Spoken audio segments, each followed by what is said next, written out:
শুভ সকাল প্রিয় শিক্ষার্থীরা, আশা করি সবাই ভালো আছো। গরমের ভাবটা পড়েই গেল, বেশ গরম বোঝা যাচ্ছে দুপুরে সকালে। তো সব মিলাই ভালো থাকতে হবে। ভালো থাকার মাধ্যমেই, ভালো থাকার মাস দিয়েই, অথবা আমাদের জীবনে যে দিনগুলো আসবে সব কিছু ওভারকাম করে আমাদের পড়াশোনাটাও চালিয়ে যেতে হবে। আজকে কথা বলবো আমরা সাধারণ বিজ্ঞানের দশম অধ্যায় এসো বলকে জানি, এরকম একটা টপিকস। এসো বলকে জানি মানে ব্যাপারটাই এমন যে আমরা মনে হচ্ছে গল্প করতে যাচ্ছি, তাই না? তো আসলে গল্পই। বলকে জানবো, বলের ধরন জানবো, বল কি ইত্যাদি যে বিষয়। তোমরা লক্ষ্য করতে পারছো যে আমি পিছনে লিখে রেখেছি আমাদের মূল টপিকস।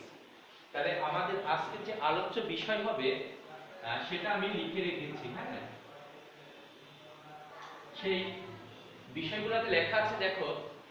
ধাক্কা ও টানা বল, জড়তা ও বল, বলের প্রকৃতি ও নিউটনের দ্বিতীয় সূত্র, ক্রিয়া প্রতিক্রিয়া বল, বলের প্রকৃতি এবং ঘর্ষণ বল ও তার গুরুত্ব। তো তোমরা যারা কমার্স ব্যাকগ্রাউন্ড নিয়ে পড়াশোনা করছো তাদের কাছে একটু মজাও লাগতে পারে, আবার অনেক স্টুডেন্ট যারা আসছো তাদের কাছে একটু কেমন বিচিত্র লাগতে পারে। তবে যদি তোমরা মনোযোগী হতে পারো, যদি তোমরা মন দিয়ে বোঝার চেষ্টা করো, তাহলে মনে হয় না যে খারাপ লাগবে, আমার মনে হয় খুব ভালো লাগবে। তোমরা বিষয়টাকে এনজয় করতে পারবা। তো আমরা যাই, কথা বলি। ধাক্কা ও টানা বল, অ্যাকচুয়ালি এই বলটা কিন্তু আলাদা। হ্যাঁ, এখানে যদি আমরা মাঝখানে একটি ডিভাইডেশন চিহ্ন ব্যবহার করি, তাহলে ধাক্কা এবং টানা এই দুটো একটা শব্দ। এই দুটোর প্রকৃতিটা কি, সেটা হলো বল, এমন করে বোঝানো হলো। হ্যাঁ, তো ধাক্কা এবং টানাটা কি, আমরা বর্তমান সভ্য সমাজে এসে ম্যাক্সিমাম জায়গাতে দেখি আমরা গ্লাস ডোর ইউজ করা হচ্ছে, যেখানে প্রবেশ করতে হলে বা কোনো রুমে প্রবেশ করতে হলে আমরা ধাক্কা দেই অথবা টান দিয়ে দরজাটাকে খুলে নিই। তো দরজার এপাশে ওপাশে লেখা আছে কি, পুশ। কি লেখা আছে, পুশ। আর একটা লেখা আছে কি, পাল, তাই না? এরকম আমরা লেখা দেখেছি না? তো যেখানে পুশ মানে কি, ধাক্কা দেওয়া, এবং পাল মানে নিজের দিকে টেনে নেওয়া। তো আমি যখন তোমাকে বা অন্য কোনো কিছুতে এভাবে একটি ধাক্কা দেব, পুশ করব, সেটা নিশ্চয়ই এক ধরনের বল। এবং আমি যখন আমার নিজের দিকে কাউকে টেনে নেব, সেটাও বলেরই প্রভাব বা বলেরই ব্যবহার। এ কারণে মূলত বলা হয়েছে ধাক্কা ও টানা বল। তোমাদের জন্য বলটা কি জিনিস বা বলের ধরন কেমন, এটা দিয়ে আসলে অ্যাকচুয়ালি এটা দিয়ে তার ধারণা দেওয়া হলো মাত্র। কিন্তু বলের যে আসল সংজ্ঞা বা বল বলতে আমরা কি বুঝি, এইখানে কিন্তু আমরা এখনো পৌঁছাই না। হ্যাঁ, এখানে এখনো পৌঁছাতে পারি নাই। তো আমরা নিচে যখন এই কথাগুলো বলতে যাব, তখন ইজিলি তোমরা বুঝতে পারবা যে বল কি এবং বলের সংজ্ঞাটা আমরা কিভাবে দিতে পারি। তাহলে ধাক্কা ও টানা বল সম্পর্কে জেনে নিলাম। এবার আমরা দেখি কি জড়তা কি, জড়তা এবং বল। জড়তা এবং বল দুটো একই সঙ্গে থাকে এবং একই সঙ্গে কাজ করে। যেখানে বল থাকবে সেখানে জড়তা থাকবে, যেখানে জড়তা থাকবে সেখানে বল থাকবে। মানে বিষয়টা এমন যে এদের ভেতরে খুব সুন্দর ভাবের অভাব নাই। হ্যাঁ, এই ভাব এতই গাঢ় বা এতই শক্তিশালী বন্ধন যে জড়তাকে ছাড়া বল চলতে পারে না, আবার বলকে ছাড়া জড়তা চলতে পারে না। দারুণ একটা রিলেশনশিপ। দেখি কি সেই রিলেশনশিপটা এখানে, তাই না? আমি কিন্তু তোমাদের বই মতে নিউটনের প্রথম সূত্র, দ্বিতীয় সূত্র এবং তৃতীয় সূত্র এগুলা লিখি নাই বা বলতে চাচ্ছি না, কারণ আমরা যখন এই কথাগুলো বলবো না, এই কথাগুলোর ভিতরে টপিকস ওয়াইজ একটা একটা করে জেনে যাব। যেমন এই জড়তা এবং বল, এই কথাটা যদি আমি এখন তোমাদেরকে বোঝাতে চাই, আলটিমেটলি নিউটনের একটি সূত্র চলে আসবে। তো কথার ভিতরে যে সূত্রগুলো আসবে তোমরা শুধু মাথায় রাখবা যে কোনটা কি সূত্র এবং কখন কি বলছি। তাহলে এইটা আমি যখন তোমাকে বোঝাবো সেই ক্ষেত্রে আমার দরকার হবে নিউটনের গতির প্রথম সূত্র। নিউটনের গতির প্রথম সূত্র কি বলেছে? বলেছে বাহ্যিক কোনো বল প্রয়োগ না করলে কি হবে? বাহ্যিক কোনো বল প্রয়োগ না করলে স্থির বস্তু স্থির থাকবে এবং গতিশীল বস্তু সুষম গতিতে সরল রেখা বরাবর চলতে থাকবে। ক্লিয়ার? স্থির বস্তু স্থির থাকবে এবং সুষম গতিতে চলমান কোনো বস্তু বা গতিশীল কোনো বস্তু সুষম গতিতে সরল রেখা বরাবর চলতেই থাকবে যদি না বাহ্যিক কোনো বল প্রয়োগ করা হয়। তাহলে আমরা একটু ব্যাখ্যায় যাই। ব্যাখ্যাটা মূলত এরকম, তোমরা লক্ষ্য করো যে এটি একটি বস্তু। এখন এই বস্তুটিকে আমরা যদি বাইরে থেকে F পরিমাণ বল প্রয়োগ করি, এতে ফোর্স, হ্যাঁ ফোর্স থেকে আমরা জাস্ট F টাকে নিলাম, তো এটাকে যদি প্রয়োগ করি তবেই না এর অবস্থানের পরিবর্তন হবে। এ অবস্থান থেকে বি অবস্থানে যদি যেতে চাই তাহলে কি করতে হবে? আমাকে এই বস্তুটির উপরে F পরিমাণ বল প্রয়োগ করতে হবে, তাই তো? এখন নিউটনের সূত্র বলছে কি যে বাহ্যিক কোনো বল প্রয়োগ না করলে, অর্থাৎ এই বলটাকে যদি আমি উঠাই দেই বা ক্রস করে দেই যে বল নাই এখানে, তাহলে কি হবে? এই বস্তুটা কি আদৌ এখানে যাবে? কোনোদিন যাবে না, বস্তুটা সারা জীবন এখানেই থাকবে। আবার যে বস্তুটি যাচ্ছে, যে বস্তুটি গতিশীল, তার উপরেও যদি বল প্রয়োগ না করা হয় তাহলে সে কোনোদিন থামবে না, সে চলতেই থাকবে। বিষয়টা এমন। এখন এই যে জড়তা এবং বল, কি বলেছে? জড়তা এবং বল পাশাপাশি একই বন্ধনে আবদ্ধ, এরা কেউ কাউকে ছাড়া থাকে না। দেখো এখানে যদি বল প্রয়োগ না করা হয় তাহলে এই যে বস্তুটি সারা জীবন এখানেই বসে থাকার যে চিন্তা ভাবনা করছে, তার যে আকাঙ্ক্ষা, তার যে প্রবণতা, এই এখানে থেমে থাকার এই প্রবণতাই হলো জড়তা। আবার যে বস্তুটি গতিশীল আছে তাকে আমরা বল দিয়ে বা বল প্রয়োগ করে থামিয়ে দিচ্ছি। যেমন একটি চলন্ত বাস, তাকে ব্রেক না করলে থামে না, চলতে থাকে, তাই তো? তাহলে আমরা ব্রেক করে থামিয়ে দিই, তাহলে ওখানে একটা বলের প্রয়োগ ঘটলো। তো এই বলের প্রয়োগটা যদি না ঘটে তাহলে চলতেই থাকবে। অথবা এই যে বস্তুটি এখানে আছে, আমি যদি বলের প্রয়োগ না করি তাহলে এখানে থাকবে। এই যে তার এখানে থাকতে চাওয়ার প্রবণতা, এই প্রবণতাটাই হলো জড়তা। ক্লিয়ার? তাহলে বল কি? যার কারণে বা যে বাহ্যিক কারণে, অর্থাৎ এই যে আমি এখানে একটা বাহ্যিক একটা কারণ দিচ্ছি যেটা আমি বল তো আমরা দেখতে পাই না, পাই? আমি তোমাকে এবার ধাক্কা দিলাম, তুমি ফিল করলা যে আমাকে কেউ ধাক্কা দিচ্ছে, আমাকে কেউ শক্তি প্রয়োগ করছে, কিন্তু বলকে কি আমরা দেখতে পাচ্ছি? তাহলে আমরা দেখতে পাচ্ছি না। তাহলে বলবো কি? যে কারণে কোন বস্তুর অবস্থার পরিবর্তন ঘটে, অবস্থার পরিবর্তন ঘটে, সেই কারণটাই হলো বল। সেই অবস্থার পরিবর্তন কি? গতিশীল বস্তু থামতে পারে, তাহলে তার অবস্থার পরিবর্তন হলো। অথবা স্থিতিশীল কোনো বস্তু গতি লাভ করতে পারে, অর্থাৎ থেমে থাকা কোনো বস্তু চলতে পারে। অদৃশ্য কারণটা কি? এই যে প্রয়োগকৃত এই বলটি। ঠিক আছে? তাহলে কি বল কি? যে অদৃশ্য কারণে বা যে কারণে কোন স্থিতিশীল বস্তু গতি লাভ করে এবং গতিশীল বস্তু স্থিতি লাভ করে, সেটাই বল। অথবা যে অদৃশ্য কারণে কোন বস্তু তার অবস্থার পরিবর্তন ঘটায়, সেটাই হলো বল। জড়তা কি? জড়তা হলো সেই জিনিস যে স্থিতিশীল বস্তু সারা জীবন স্থিতি থাকতে পারে, অর্থাৎ থেমে থাকা বস্তু সারা জীবন থেমে থাকতে চাইবে এবং গতিশীল বস্তু অনন্তকাল ধরে চলতেই থাকবে। এই যে চলতে চাওয়ার প্রবণতা বা থেমে থাকার প্রবণতা, এই প্রবণতাটাই হলো জড়তা। তাহলে দেখো এখানে বল প্রয়োগ না করলে সে থেমে থাকবে, অর্থাৎ জড়তা লাভ করলো। বল প্রয়োগ করলে অবস্থার পরিবর্তন ঘটলো, সেটা হলো বল। যে অবস্থার পরিবর্তন ঘটলো সে চলতেই থাকবে, চলতেই চাইবে, এটা হলো জড়তা। তাহলে বল এবং জড়তা পাশাপাশি যে একই বন্ধনে আবদ্ধ, এটা ক্লিয়ার বুঝতে পেরেছো, তাই না? চলে যাচ্ছি পরের টপিকসে। সরি, তার আগে আমি একটু বলে দিই জড়তা। জড়তার প্রকারভেদ দু প্রকার, আমরা এখানে লিখে রেখেছি, তোমরা দেখতে পাচ্ছ। জড়তা দুই প্রকার, স্থিতি জড়তা এবং গতি জড়তা। তোমরা মেবি এখানে বাম পাশের যে অংশটুকু আছে জড়তা, সেটা হয়তো বা দেখতে পাচ্ছ না, শুধু স্থিতি জড়তা অথবা গতি জড়তা দেখছো। যাই হোক, এই দুটো হলো জড়তার প্রকারভেদ। তাহলে স্থিতি জড়তা কি এবং গতি জড়তা কি?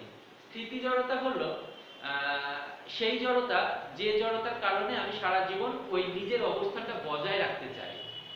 নিজের অবস্থান কোনটা? আমি যদি থেমে থাকি তাহলে থেমে থাকার যে প্রবণতা, আমি যে এই ধরনটা ধরে রাখতে যাচ্ছি এটাই স্থিতি জড়তা। আবার যদি গতিশীল অবস্থায় থাকি তাহলে আমার এই গতিটা ধরে রাখার যে চিন্তা ভাবনা থাকবে, যে প্রবণতা থাকবে, সেটাই হলো গতি জড়তা। এক্সাম্পল দিলে ইজি হবে তোমাদের জন্য। মনে করো একটি বাসে চড়ে আমরা কোথাও যাচ্ছি, হ্যাঁ, সবাই সিটে দাঁড়িয়ে আছে, আমি সিট পাই নাই, তো মাঝখানে আমি দাঁড়িয়ে আছি, কোনো কিছু ধরেই নাই। তো বাস চলতে লাগলো, হঠাৎ করে চলতে লাগলো, আমি কিন্তু থেমেছিলাম, তাই তো? আমার ধর্ম বা বৈশিষ্ট্য কি ছিল? থেমে থাকা। কিন্তু হঠাৎ করে বাস যখন ছেড়ে দিবে তখন কিন্তু আমি পিছনে এদিকে পড়ে যাওয়ার একটা প্রবণতা আসবে। কারণ কি?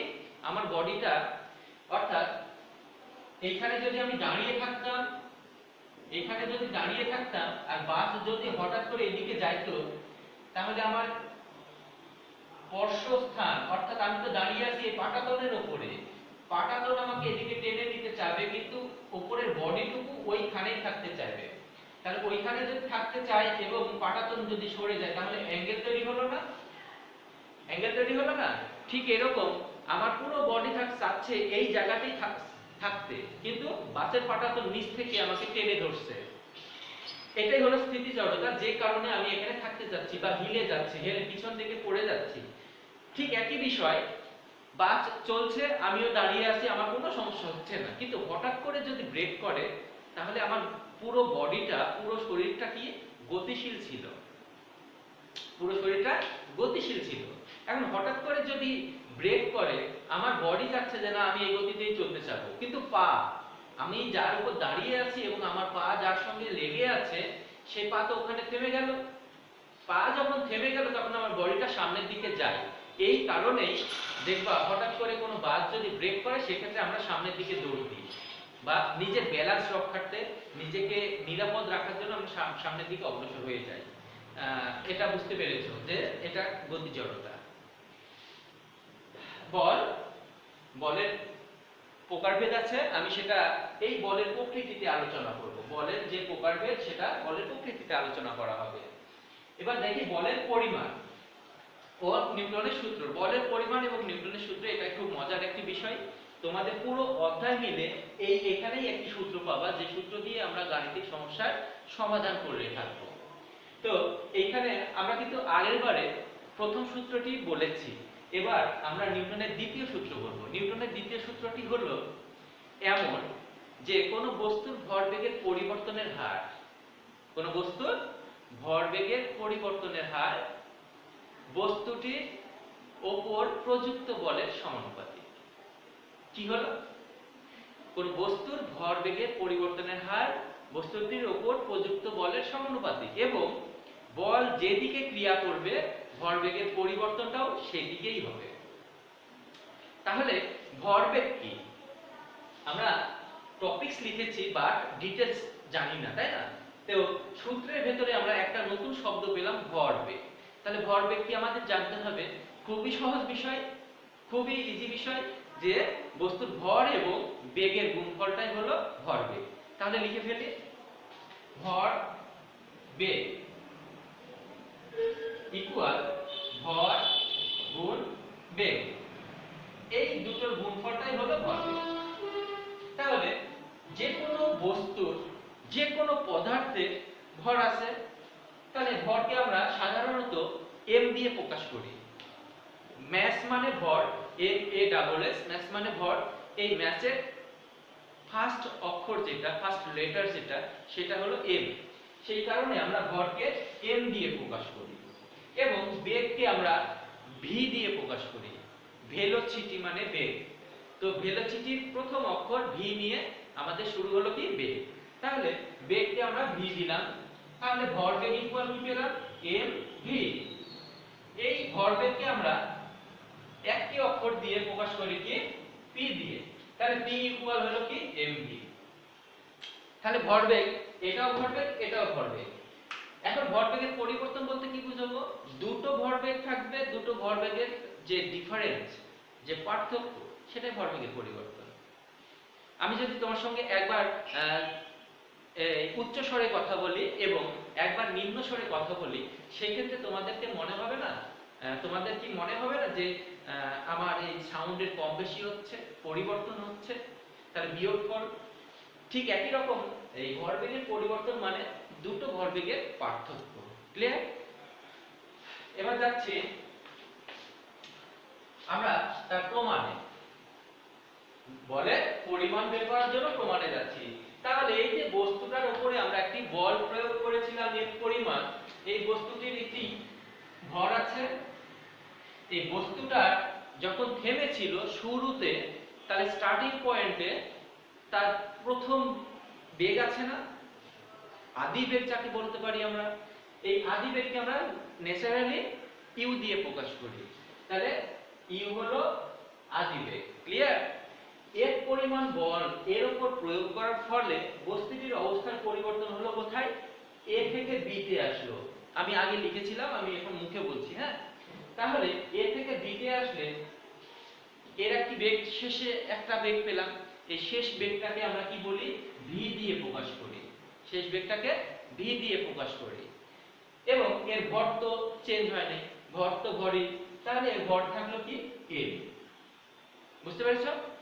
তাহলে আমাদের যদি আদি ভরবেগ চিন্তা করি, আদি ভরবেগ যদি বের করতে চাই, সেক্ষেত্রে আমরা পাবো কি? এম ভি, এম ইউ, তাই না? M u. এবং একইভাবে এখান থেকে দুটো গুণ করলে পাবো কি? M v. তাহলে এখন ভেবে দেখো তো ভরবেগের পরিবর্তন কি পাবো? ভরবেগের পরিবর্তন পাবো এই দুটোর বিয়োগফল। যেহেতু এটা শুরু, এটা শেষ, ন্যাচারালি এটাই বড় হবে, তাহলে আমরা এখান থেকে এটা বিয়োগ করব। তাহলে লিখতে পারি অতএব ভর বেগের পরিবর্তন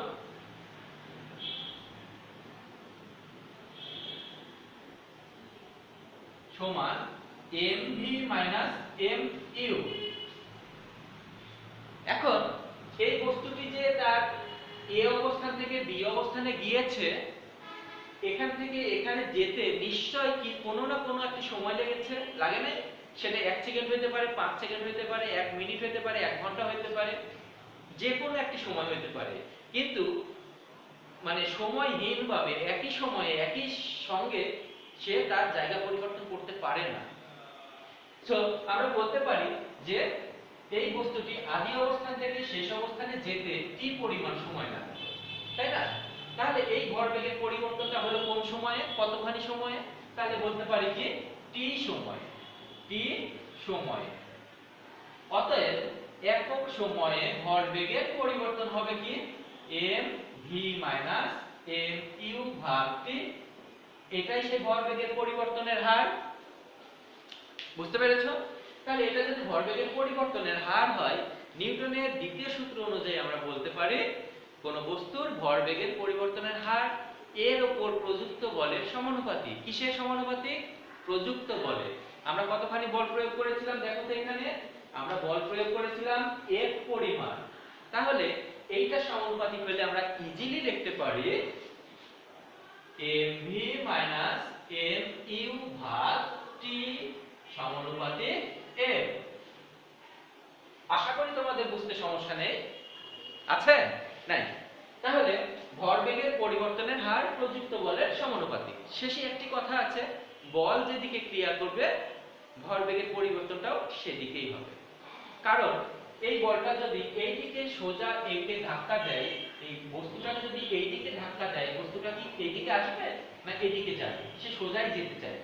তাহলে ভরবেগের পরিবর্তনটাও কি হবে? এই বলের যেদিকে ক্রিয়া করবে, যেদিকে প্রেস করবে, যেদিকে পুশ করবে, সেদিকে এর পরিবর্তনটা হবে। যাই হোক, আমরা আরো একটি সূত্র জানি, ত্বরণ বলে কথা আছে। ত্বরণ কি? বস্তুর বেগের পরিবর্তনই হলো ত্বরণ বা বেগ বৃদ্ধির হারই ত্বরণ। বেগ বৃদ্ধির হার অর্থাৎ একটি বস্তু এইখানে ছিল এক রকম গতিতে, এখানে আসতে তার বেগটা বেড়ে গিয়ে আরেকটু বেশি হলো। তাহলে বেগ যে বেশি হলো, এই দুটো বেগের যে বৃদ্ধির হার সেটা হলো ত্বরণ। যেমন এটার আদি বেগ ছিল ইউ, শেষে হলো ভি, তাহলে বেগ বাড়লো। শুরুতে ছিল 0, পরে হলো 5, তাহলে বেগ বৃদ্ধি হলো না? তাহলে বেগ বৃদ্ধি যদি হয়, তাহলে বেগ বৃদ্ধিটা কেমন হবে? v - u। বেগ বৃদ্ধির হার মানে কি? তাকে সময় দিয়ে ভাগ করব। বেগ বৃদ্ধির হারকেই ত্বরণ বলে। ত্বরণকে আমরা a দিয়ে বলি, যা হলো অ্যাক্সিলারেশন। তাহলে এই বেগ বৃদ্ধির হার যদি ত্বরণ হয় v - u/t ইকুয়াল a, এইখানে আমরা এই মানটি বসিয়ে দিতে পারি। দেখো, বা m কমন v - u ভাগ t। তোমরা ম্যাথ করে এসেছো, তোমাদের কাছে এই বিষয়টি খুবই সোজা হবে। সমানুপাতিকের বা m। এবার আমরা দেখো এইখানে কিন্তু এই a এর মানটি বসিয়ে দিতে পারি। তাহলে বসিয়ে দিলাম কি m a সমানুপাতিকের, এবার আমি মুছে দেব। হ্যাঁ,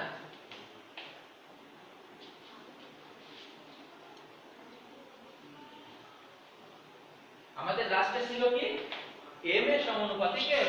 তাহলে এবার লিখব m a equal k f।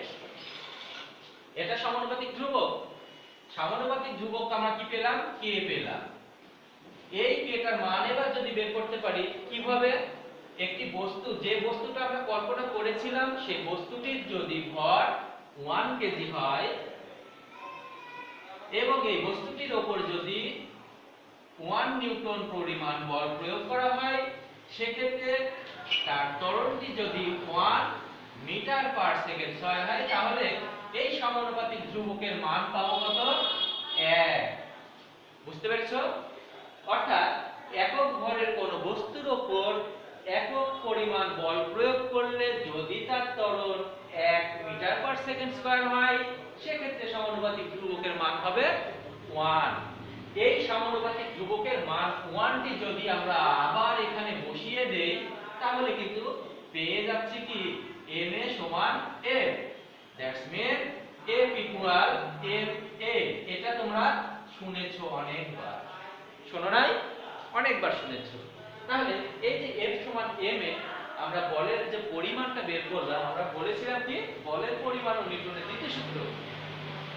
এটা আমরা কোথা থেকে পেলাম? নিউটনের দ্বিতীয় সূত্র থেকে পেলাম। ক্লিয়ার? এটা দিয়ে, এটা আমাদের মনে রাখতে হবে। এটা দিয়ে আমাদের গাণিতিক সমস্যা থাকবে কিছু, তার সমাধান করতে হবে। এবার আসি কি ক্রিয়া প্রতিক্রিয়া বল। একটু দেখে নি কতক্ষণ হলো, 22। এবার ক্রিয়া প্রতিক্রিয়া বল। ক্রিয়া প্রতিক্রিয়া বলটা কেমন? এই যে আমি দাঁড়িয়ে আছি এখানে, ধরে নাও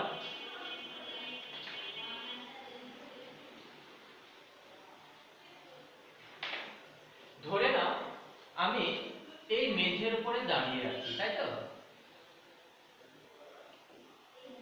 এই মেঝের উপরে দাঁড়িয়ে আছি, তো নিশ্চয়ই আমার ভর এই নিচের দিকে ক্রিয়া করবে। নিচের দিকে, কোন দিকে করবে? নিচের দিকে। নিচের দিকে করবে না? আমার তো একটা ওজন আছে, এই ওজনটা কোথায় ক্রিয়া করে? যেমন এই কলমটির ওজন আছে, কলমটি যদি ছেড়ে দিই তাহলে নিচের দিকে যাচ্ছে। একইভাবে আমরাও নিচের দিকে যাই। কিন্তু যে পরিমাণ বল প্রয়োগ করে আমি এই মেঝের উপর দাঁড়িয়ে আছি, ঠিক সম পরিমাণ বল এই মেঝেটা আমাকে উপরের দিকে দিবে। ক্লিয়ার? ঠিক কারণে আমরা মূলত এখানে দাঁড়িয়ে থাকতে পারি। যদি তোমরা বলো যে স্যার এখানে কেন দাঁড়িয়ে আছে, আমরা যে বায়ু মাধ্যমে বায়ুর যে বাধাটা, বায়ুর যে প্রতিক্রিয়া বল, সেটা সমান নয়, সমান হতে পারছে না বলেই আমি কিন্তু বায়ুতে দাঁড়িয়ে থাকতে পারছি না। এই যে এটার যে ওজন, এর যে পরিমাণ বল প্রয়োগ করবে, সেই পরিমাণ বল, বিপরীতমুখী বল এই বাতাসটা দিতে পারছে না বলেই সে কিন্তু ভেতরের দিকে চলে যাচ্ছে। যখন সে আটকা পড়ে যাচ্ছে, মানে কি, যে আমার হাত দেখো, এই কলমের সমান পরিমাণ বল আমি ঊর্ধ্বমুখে দিতে পারছি বলেই কলমটা এখানে আছে, তা নয় তো পড়ে যেত। ক্লিয়ার? আমার হাতের উপর যদি এখন 50 কেজি ভরের একটা কিছু দেওয়া হয়, আমার প্রতিক্রিয়া বল অর্থাৎ ঊর্ধ্বমুখী বলটা আমি সাপ্লাই করতে পারবো না। তাহলে বলের কম বেশি হওয়া মানে কি? আমার হাতটা ডাউন হওয়া। ক্লিয়ার? অর্থাৎ আমাদের টোটাল ওয়েট সেটা নিচের দিকে ক্রিয়া করবে। এটা হলো ক্রিয়া বল। এটা কি? ক্রিয়া বল। এবং উপরের দিকে আমাদের এই ভূমিতল বা আমি যে তলে দাঁড়িয়ে আছি এই তলটা যে উপরের দিকে বলটা দিচ্ছে সেটা হলো প্রতিক্রিয়া বল। প্রতিক্রিয়া বল এটাকে আমরা যদি F দিয়ে প্রকাশ করি F1 তাহলে এটা হবে F2। কিন্তু যেহেতু দুজনের ডিরেকশন আলাদা সেহেতু আমরা লিখব কি F1 ইকুয়াল মাইনাস F2। বুঝতে পেরেছো? এটা হলো ক্রিয়া বল, এটা প্রতিক্রিয়া বল, দুজনের অভিমুখ অর্থাৎ দুজনের যে ডিরেকশন সেটা আলাদা আলাদা, এটা মাথায় রাখবা। এর দুটো উদাহরণ দিতে পারি। তোমরা যদি কেউ ওই যে বেলুন মাঝে মাঝে মেলাতে গেলে দেখতে পাবা বেলুন গোল করে রাখে, একটি ওয়ালের উপর বেলুন রেখে দেয় আর 10টি করে গুলি কিনতে হয় 5 টাকা বা 15 টাকা দিয়ে। তোমরা ফায়ার করে টেস্ট করো যে আমার চোখের যে ইয়া কি বলবো এটা টার্গেট, এই টার্গেটটা ঠিক আছে কিনা তোমরা চেক করো না? তো গুলি যখন আমরা করি তখন দেখবা গুলি তো সামনের দিকে যাচ্ছে কিন্তু আমার যে বন্ধু সেটা কিন্তু পিছনের দিকে একটা ধাক্কা দেয়। অর্থাৎ গুলিটা যে বল প্রয়োগ করে সামনের দিকে যাচ্ছে ঠিক সমপরিমাণ বল এই বন্দুকটা পিছনের দিকে যাচ্ছে। আরো আছে, আমরা নৌকা থেকে যখন লাফ দিয়ে নেমে এই মাটিতে দাঁড়াই, অর্থাৎ নৌকা থেকে লাফ দিয়ে যখন উপরে আসি, যে বলটা প্রয়োগ করে নৌকার উপর দিয়ে আমি উপরে আসলাম সেই পরিমাণ বলটা নৌকার উল্টা দিকে যাচ্ছে, তাই যাচ্ছে না? আরো আছে, দেখো বেলুন ফোলাই, আমরা বেলুন ফোলাই না, একটি ছোট বেলুন ফু দিয়ে এমন করে বেলুন ফুলাই দিচ্ছি, বড় হলো বেলুনটা, কিন্তু কোন সময় যখন ছেড়ে দেব এই বাতাসটা বেলুনের ওই ছোট্ট মুখ দিয়ে, কোন দিক দিয়ে? ছোট মুখ দিয়ে ধরে নাও এটা হলো বেলুন, হ্যাঁ বাতাস ভর্তি আছে, তাহলে বাতাস যখন এইদিকে বের হয়ে আসবে যে পরিমাণ বল দিয়ে বাতাস নিচে বের হবে ঠিক সেই পরিমাণ বল দিয়ে এই বেলুনটা উপরে উঠবে।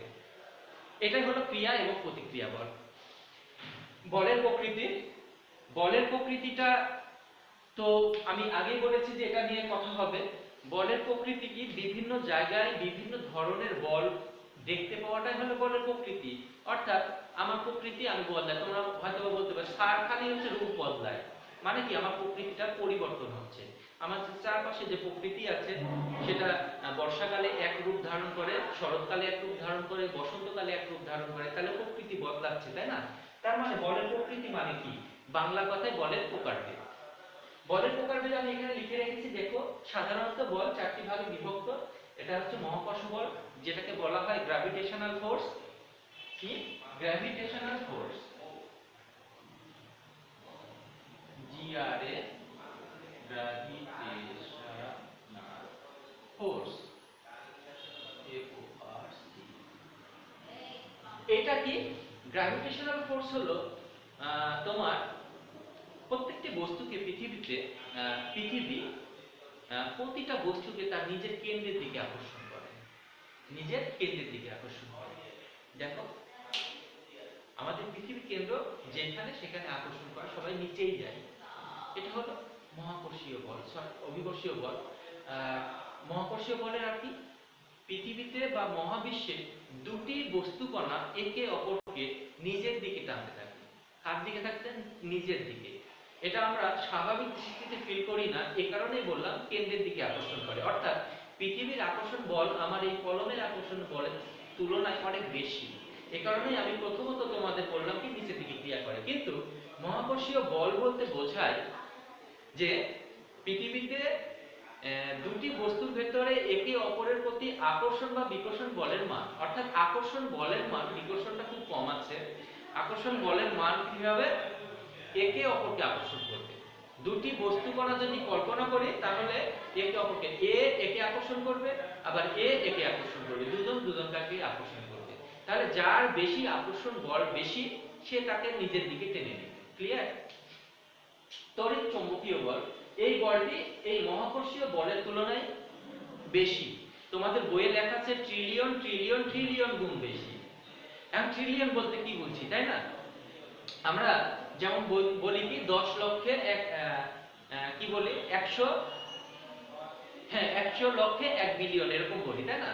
ঠিক এরকম 100 বিলিয়নে হলো কি 1 মিলিয়ন, 100 মিলিয়নে আবার কি হলো 1 ট্রিলিয়ন।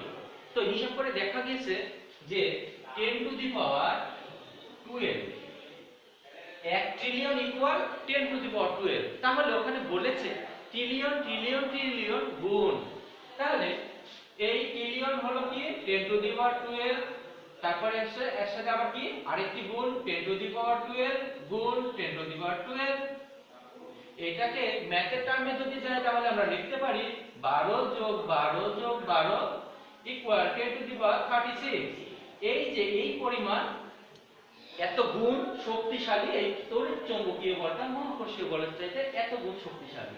দ্যাটস মিন এই একের পরে 36টি শূন্য আছে। ক্লিয়ার? এটাকে বলা হয় কি ইলেকট্রোম্যাগনেটিক ফোর্স। Electromagnetic force. দুর্বল নিউক্লিয় বল, দুর্বল নিউক্লিয় বলটা তোমরা একটু ইয়েই হবে বুঝতে, জেনে রাখো যে আমরা পৃথিবীতে আমাদের পৃথিবীতে যা কিছু আছে সবকিছু পদার্থ, এবং আমরা এটা জানি পদার্থ ক্ষুদ্রতম যে গঠনটা সেটা হলো পরমাণু। পরমাণু কি গঠন প্রক্রিয়া আবার কি 3টি উপাদান নিয়ে গঠিত, ইলেকট্রন প্রোটন নিউট্রন। আমরা জানি প্রোটন এবং neutron, proton positive neutron negative, দুজনের ভেতরে আকর্ষণ শক্তি আছে, তাই না?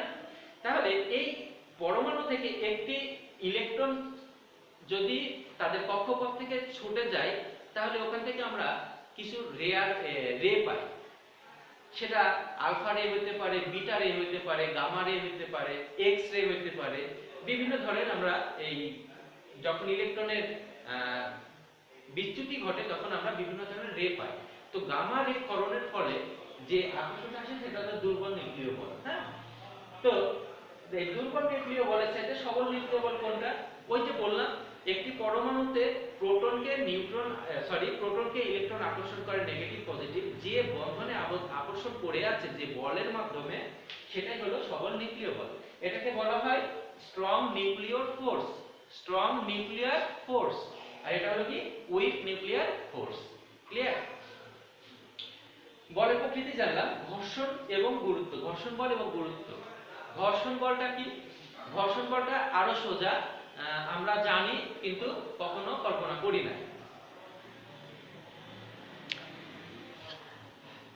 ঘর্ষণ বল হলো একটি তলের উপর, এটা যদি একটি তল হয়, এই তলের উপর দিয়ে আমরা যখন চলতে থাকি, এই চলতে গেলে কি হয়, আমার এই যে গতি, এই যে গতি আছে না, আমি যাচ্ছি, তাহলে এই গতির বিরুদ্ধে উল্টা দিকে আরেকটি বল কাজ করে, মানে আমার গতিটাকে থামিয়ে দিতে চাই, যেটা কিনা ওই যে জড়তা। বস্তু সারা জীবন ওখানে থাকতে চাই, অথবা গতিশীল থাকতে চাই, অথবা ক্রিয়া প্রতিক্রিয়া বল যদি বলো, আমি এভাবে যেতে চাচ্ছি, আমার এদিকে আবার উল্টা করে বল দিচ্ছে, তাহলে আমার এটা ক্রিয়া বল, উল্টা দিকে যেটা আসছে এটা হচ্ছে প্রতিক্রিয়া বল, যেটা কিনা ঘর্ষণ বল হিসেবে আমরা জানি। ক্লিয়ার? তো ঘর্ষণ বলের কাজ কি? আমার গতির বিরুদ্ধে কাজ করা, আমার গতির বিরুদ্ধে কাজ করা। অর্থাৎ একটি বাস যাচ্ছে, বাসটা যদি স্মুথলি যেতে চাই তাহলে ঘর্ষণ বল ওখানে বাধা দেয়। এই ঘর্ষণ বল আছে বলেই বস্তু স্থির থাকতে চাই এবং গতিশীল বস্তু গতিশীল থাকতে চাই। যদি ঘর্ষণ বল না থাকতো তাহলে ওই বাস চলতেই থাকতো। তো ঘর্ষণ বলেরও প্রকৃতি আছে। ঘর্ষণ বল দুই প্রকার, স্থিতি ঘর্ষণ এবং গতি ঘর্ষণ। ঘর্ষণ বলের গুরুত্ব। ঘর্ষণ বলের গুরুত্ব হলো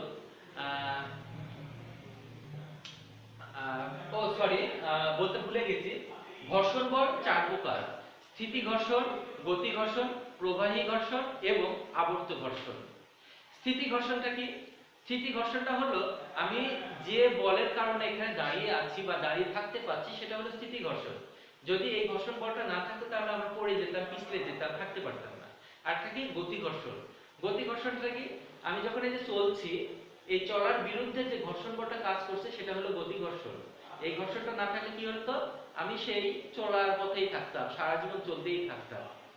আর আবর্ত ঘর্ষণ যেটা, যদি এরকম একটি ঢালু তল হয়, তোমরা ভাবো এরকম যদি একটি ঢালু তল হয়, এই তলের উপর দিয়ে আমি যদি একটি মার্বেল ছেড়ে দেই, তাহলে মার্বেলটা ঘুরতে ঘুরতে নিচে নেমে যায়। কিন্তু এই মার্বেলটা নিচে নামার সময় তার গতির বিরুদ্ধে আরেকটি বল কাজ করে, এটা হলো আবর্ত ঘর্ষণ। প্রবাহী ঘর্ষণ কোনটা?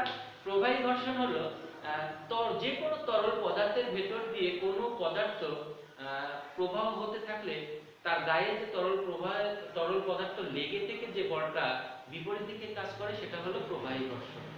যেমন আমরা যদি এক গ্লাস পানির ভেতরে বা এক গ্লাস গাঢ় কোনো তরল পদার্থের ভেতরে একটি মার্বেল দেই, মনে করো কি বলবো, মধু, একটি মধুর জারের ভেতরে যদি একটি মার্বেল দেই এবং একটি পানির জারের ভেতর মার্বেল দেই, তাহলে আমরা অনায়াসে বলতে পারি পানিটার ভেতরে মার্বেলটি আগে যাবে। কেন? ওটা পাতলা বলে তাই বলবা? অ্যাকচুয়ালি তা না, অ্যাকচুয়ালি হলো এই পানির যে ঘর্ষণ বলটা সেটা ওই মার্বেলের ওজনের চাইতে বেশ কম, এই কারণে মার্বেলটি আগে যাচ্ছে, ওখানে ঘর্ষণ বলটা কম কাজ করছে। কিন্তু দইয়ের ভিতরে বা তোমার এই মধুর ভিতরে যেটা যাচ্ছে সেখানে ঘর্ষণ বলটা বেশি কাজ করছে, এই কারণে মার্বেলটা ধীর গতিতে যাচ্ছে। তাহলে ক্লিয়ারলি বুঝতে পারছো যে প্রবাহী ঘর্ষণটা কি। তো ঘর্ষণের গুরুত্ব, ঘর্ষণকে আমরা সাধারণত বলে থাকি আমাদের দৈনন্দিন জীবনে ঘর্ষণটা হলো একটি প্রয়োজনীয় জ্বালা। উপদ্রব মানে কি জানো? উপদ্রব মানে জ্বালা, নির্যাতন, প্রয়োজন। এটা এমন একটি জিনিস আমার প্রয়োজন বাট জ্বালা। যেমন আমার ফ্যানের যদি বেয়ারিংটা কোনো কারণবশত একটু উইক হয়ে যায় বা একটু অমসৃণ হয়ে যায়, সেখানে ঘর্ষণ বলটা বেশি হয়, ফ্যানের স্পিড কমে যায়, তাই না? আবার এটাই আমাদের জন্য মঙ্গলকর কখন? যখন আমরা বাসে চড়ি অথবা বাইক চালাই, তো বাইকের ব্রেকিং সিস্টেম যদি ঠিক মতন কাজ না করে, অর্থাৎ ওখানকার ওই ঘর্ষণ বলটা যদি ঠিক মতন কাজ না করে, তাহলে কিন্তু আমি ব্রেক করে আমার গাড়ি থামাতে পারবো না, আমার গাড়ি চলতেই থাকবে। তাহলে ওখানে ঘর্ষণ বলটা আমার জরুরি। তার মানে কি ওখানে ঘর্ষণ বলটা তীব্র হওয়া উচিত। আবার ফ্যানটা মসৃণ ঘোরার জন্য কি হবে? ঘর্ষণ বলটা খুব নগণ্য হওয়া উচিত। আশা করি বুঝতে পারছো ঘর্ষণ বলের গুরুত্বটা কোথায়। এই জন্য বলা হয় যে ঘর্ষণ বলটা আমাদের জন্য জ্বালাময়ী বা প্রয়োজন, এটাকে আমরা অ্যাভয়েড করতে পারি না। অনেক কথা বললাম, আশা করি তোমরা ইজিলি সবকিছু আত্মস্থ করতে পারবা। বাসায় বই দেখো, আমার ক্লাস তো পুরোটা অবজার্ভ করলা, ঠিক আছে? বাসায় বই দেখো, কথা হবে পরবর্তী ক্লাসে। ততদিনে ভালো থাকবা।